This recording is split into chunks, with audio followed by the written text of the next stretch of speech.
What was Jack like with his studies at the start of year 11 and really prior to sort of getting more involved with Pathfinders and Art of Smart? Yeah, well, I think the problem Jack has is he's quite bright. You know, he gets stuff. He's good in class, but he's shocking at grade. Like the exams, it was like failing, like 45%, and you're just going, how can? And what was a little bit worrisome is that everybody thinks he's the ducks in the school or class because he's smart in the room.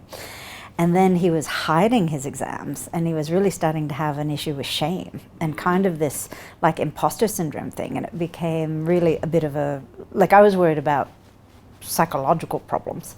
And his study would be, he would put hours and hours and hours into study and get shocking results and just kept doing it. I mean, I don't think we had a holiday, because he would just study, you know, hours, like 10 hours, 4 hours a night, I mean, every weekend.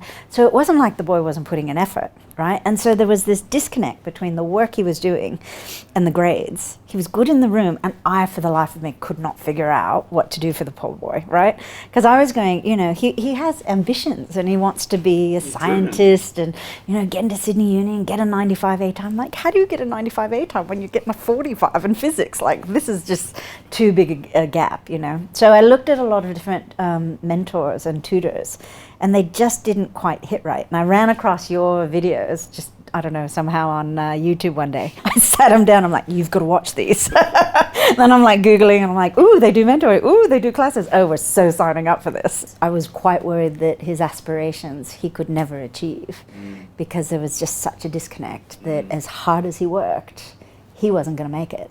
And as a mother, that's really scary. You know, Yeah, so now I don't think I have to, so that's great. Well, that's good. And so what's changed then, right? Because you're saying yes now that you're feeling like, okay, you don't have to worry about that. Yeah, what's changed for Jack that's made the shift? Yeah. I would say there was one lesson you had, or one bit of insight that really pissed me off and then got me really excited. The simple thing was that you were saying that the best students studied a week or two ahead, got the HSC syllabus, wrote their study notes under the dot points, found their own HSC questions or made up their own, and then essentially used the class that I'm paying a lot of money for in a very good school to use as revision, and that they would kind of maneuver their way to get their teachers to grade the HSC questions they were answering on their own. And what pissed me off was, well, if you're studying in advance, what am I going to school for? Like, can we just learn off your videos and a bit of a book? And, you know, it's like, what's the point? But then when I shifted, I saw, first of all, it's genius. Second of all, it gave him total control to, like, he didn't have to wait for the teachers to teach him. He didn't have to wait for the education system. He could do it on his own. So I think because of understanding he was in control and he could study ahead, he didn't have to wait. It's almost like he's become a young man as opposed to a teenage boy. And now it's on him. And because I kind of went, look, mate, you're 3 months away from 18, you know. I don't want to mother you to death. Like, at what point do you step up and decide what kind of character you want to have and how do you want to work? And then we found Pathfinder as well, because I started looking at all the different things you do, and it was great. I think we came in for science, one-on-one tutoring, and you've got really great tutors because they just can do everything and they're amazing, and they're young, so it's not like boring teachers, you know, as mentors or people that are just kind of randomly helping with homework. I mean, you've got a system, and I think that helped with the process because it's about clarity. And then we found your Pathfinders, and I thought, oh, that's great because it's beyond the ATAR. I'm American. I have no idea how this education system works. It doesn't seem to be very smart to me, but, you know, it's very complex. And what they're training them for in terms of degrees don't seem to exist. Like, I wonder if what he's going to do doesn't even exist as an industry yet. Probably. So how do you have that resilience and that kind of forward thinking? Yeah, and how do you navigate that? Definitely. Yeah, and prepare yourself for the resilience and the agility to find another way to get to where you want to get to, even if you don't know where that is. From your observation, how have you seen it impact him already in the sort of couple of months? It's given him inner drive. His big problem, to answer earlier question, is he would just be so distracted. and to get himself to focus. So he's studying all those hours, totally distracted, back and forth. Quality of work was low. Now it feels like he's found a deeper purpose, and he has more of he's self-inspired, if that makes sense. So he works because he wants to, not because he has to. I think he's been able to talk to some really great people. He's been able to see his future.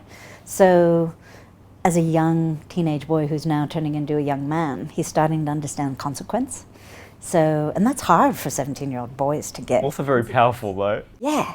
So I'm like, and I can tell he's got spark in his eyes, he's got hope in his heart, he's on his way. So I've got, and even if he doesn't quite get to where he needs to get to, I know that he can get to where he will end up needing to get to. So that's very relieving as a mother. That's great, definitely. And I think you're right, because that's it. There's always different pathways to get there. And even if it's not the straightest pathway, I guess that point about resilience is key. It's like, okay, if it's not the straightest, well, there's still a pathway there. Yeah. Part of the Pathfinder is Jack's paired with a mentor, so he's working with Ryan. What's that experience been like in having a mentor that's there, sort of big picture, supporting Jack through the journey? I think there's a real care factor with Ryan and as a mentor. I think because of where Ryan's at in his life, Jack can see beyond where he is today. And I think Ryan's really good at letting Jack see his talents that he didn't realize he had, and some of the things that you don't realize matter, that are significant and distinctive and make you special. So I think Jack has he has true self-respect. Before he had it, but I think now he knows why he's valuable. I think he has much more self-appreciation, and he values his unique contribution to the world. I mean, I know that sounds a little altruistic, but I think it's true. And that's important though, because I think that gives you that sense of inner confidence, which then helps your ability to be resilient. So they're very interconnected, really, which is... And it means that he doesn't have to be perfect. So even if, he doesn't get the ATARs he wants, even if he doesn't get to the university he realizes his unique attributes are really valuable, and that even if he's not perfect, it's still great. Because I don't want him to be perfect. I want him to be happy. And I just want paths to be open of opportunities where he doesn't. I was worried he was going to shut his doors to opportunity himself before he gave himself the shot to see if he self-select out, basically. Yeah. I mean, in a sense, self-select out. I guess that's the word. It's more that I think it's different. I think it's that he would shut. I don't know if it would be fear of failure or fear of success or a wicked combination of both, but that I was worried he would play small. I was worried that, and I think the word's mediocre. I think that he'd be satisfied with mediocrity, and that would be like the worst thing me as a mother could hope for him. Like, he doesn't have to be great, but God, if he's mediocre by choice, by choice particularly being the key part of that. That makes a lot of sense. Because I want to have a rich life full of color and opportunity and adventure, and to believe that he can do, if he tries really hard, he can do almost anything he wants, and that you don't just have to have talent, it's all about putting in effort. Because he's quite talented, but he wasn't putting in the effort. And then the effort he was putting in wasn't getting the result. And so it was this wicked treadmill where I was really worried. So I think what you guys have taught him is the clarity of what to do with his time, where he didn't know. Everybody told him what to do, but he didn't know how, And so I'm doing all this work. Why isn't it working? And I think now he's seeing. So. And you're right, I think how is the really big missing piece. Because there's a lot of information out on what you need to know, what you should do, particularly HSC, and navigating year 12, but then students I think often are left at, how do I do all of this? This seems like a ridiculous, huge, overwhelming list of things that I should be trying to do to meet some standard. So that's really awesome to hear. Yes, and you hire well. I'm very picky, and you hire very well. So I mean, and I think what's great is that not only are the mentors and the tutors smart, and obviously because they've scored so well, but they have a particular knack. Maybe it's the age, because they're close in age, and the structure you've given them, because they're obviously trained in your process, which is, you can feel. Like I'm not hovering, but I'm listening, on the side because he's in the living room. And I think they get him. And the fact that his English tutor plays D&D and knows Critical Role and loves his favorite author gives them so much commonality to talk to. I think it's great. So they've really found his unique attributes and helped him see that in himself, and then complimented him where he didn't realize he was doing well. And I think there's something else too, because he goes to a really good school and he loves the school. He's been there since he's 13, but I don't know, maybe other people have this. He's such a lovely boy that in class, he's not a problem. He participates, he asks good questions, so he just slips through the middle. He's not, he's not top of the class. He's not a problem child who needs work. He's not a squeaky wheel. And so I've just felt like his whole education, he's just slipped through all these cracks, and he's got all these gaps as a result of falling through the crack. And I went, this is our last shot. And I think the only regret, I have one regret, is that I didn't find you earlier.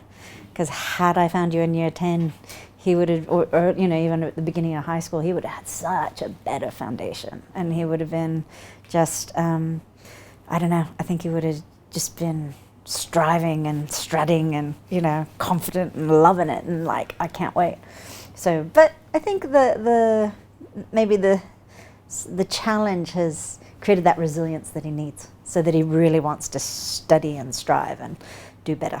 What would you say to other parents who we've got, a teenager that's maybe having similar or even different challenges to what Jack was experiencing as part of his high school journey? Yeah. Just in terms of, from your perspective as another parent. Well, to other parents, we all want the best for our kids, and I think we all wonder if they'll achieve achieve their purpose or their potential, or a combination.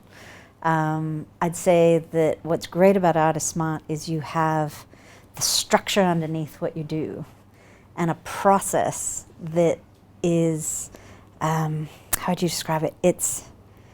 It can be applied to any person at any time in any place. So it's universal, but really tailored to the student in the situation. Who does that? So it's not a cookie cutter process. There's rigor to it, and I think for any student, any parent who wants to not hover and worry and fret and remind, that this allows, I think it's the combination of the Pathfinder mentoring and the tutoring, and if you've got the time, a couple of your key classes that kind of help on their weak spots, it creates self-motivation. It creates self-drive. He's excited to study now. He knows what he's doing. He feels, confident when he's in class. He stands better. He walks better. There's joy that he didn't have before. And everybody wants that for their kids. So we joke, and I said, "How was class? Are you still ahead?" And he goes, "Yeah, Mum, I know things." And you can see that the happiness and he regained his self-respect. And you can see in your child's eyes when they doubt themselves. And to be able to know that when they wake up in the mirror and they look in their eyes, they're happy with what they see, is the best gift a parent can give them. So thank you.